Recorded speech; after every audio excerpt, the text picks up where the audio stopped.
шариаттын өкүмү кандай экенин ушу Садыака устаздан маселесин билели деп келдик. Устаз, ушу сизден сурап маселесин сурап алалы дедик эле. Ушу шайлоо боюнча ушу партиялар жакшы аттанып атышат. Негизи жакшы болсун, шайлоо таза болсун деп. Анан бирок балким эми баягы шайтан сынап, шайтан бир азгырыгы болуп, напсинин бир азгырыгы болуп, сатып алабызбы, утулуп баратам деп сатып аламбы деген ойлор болуп кетеби? Эми ошол сатып алган кишинин шариатта өкүмү кандай? Жана ушу добушун саткан кишинин шариатта өкүмү кандай? Ошол жөнүндө бир аз кеп кылып берсеңиз деп келдик эле. Бисмилlah, вальхамдулиллах, вассалату вассаламу аля расулилlah. Мындан 14,5 кылым мурда, мисалы 14 кылым мурда пайгамбарыбыздан сахабалар "Матассаату я Расулаллах", ey Аллахтын элчиси, кыямат качан деп сурашканда, адамдарга кыямат болот десе, адамдар ойлойт окшойт, мындай заман түгөнөт, жашоо токтойт деп. Бирок анын алдында кыяматта эмнени айтат билесизби? Кыямат деп ата өлсө, артында калган туяк байбичесине кыяматта жоктойт да. Жакшыбы эми ушу атанын өлүшү? Жок. Орда туурабы? Пайгамбар кайтыш болгондо сахабаларга бул дүйнөгө кыямат болгон. Жоктодук да мисалы. Азыр мисалы ушу проблемаларды пайгамбар чечип берсе жакшы болобу беле? Жок мисалы пайгамбарыбыз. Ой, кой, мындагы кыла, тигиндей кыла дейт турган пайгамбар жок. Пайгамбардын сүннөтү менен жашап атабыз да.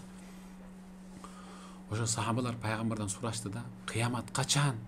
Бул дегени кыямат качан дегени качан ушул жер эне, алам, табият, адамзаттын быт-жыты чыккан балит, оор, арам иштерине чыдабай, анан Аллах Таалага даттанып токтотчу ушул адамзаттын жашоосун дегенде анан Аллах Таала токтотот.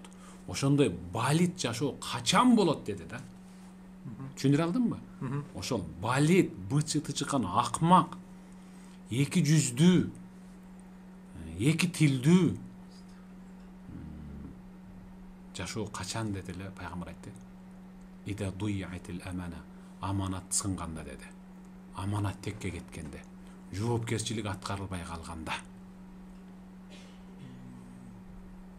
Анан я Расулалла, аманат жоголгондо, жоопкерчилик сынганда деп атасыз.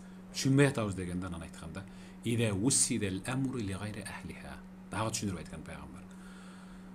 Жумуш, кызмат, аманат татыксыз инсанга табышталып, тапшырылып калганда, кыямат болуптур, кыямат жакындап калыптыр деп түрүнүп, шымаланып, белиңди бекем бууп, кыблаңды карап, Кудайыңа сыйына бер деген да.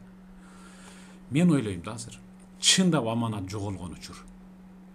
Эки жүздүүлөр көбөйгөн учур. Жоопкерчилик сынып, быт-жыты чыгып, майдаланып, балит иштер арбын болгон учурда. Мисалы, азыр сиз шайлоо жөнүндө сурап атасыз да. Добушту сатуу, анан сатпоо деген маселе. Ага чейин эле мисалы кимдир бирөө келип, мен ушинтип депутаттыкка коюп аттым эле десе, мен сизге барам. Таанысың да тигине? Бөлөң эмеспи? Дейм да. Жиен да мага, сенин бөлөң деп ошого таштасак, ушунда экөөбүздөн аманат кетти. Аманат кеткен адамда адамгерчилик болбойт. Аманат кеткен адамда ыйман турбайт. Аманат кеткен адамдын намазы кабыл болбойт. Аманат кеткен адамдын орозосу кабыл болбойт. Түшүндүрө алып атамбы? Добуш сатуу биякта турсун.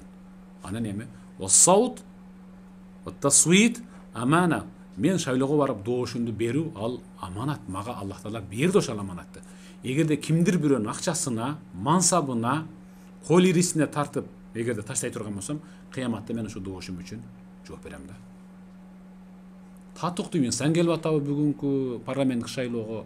Татыксыз инсан келип атабы? Азыр козу карындай эле жык да.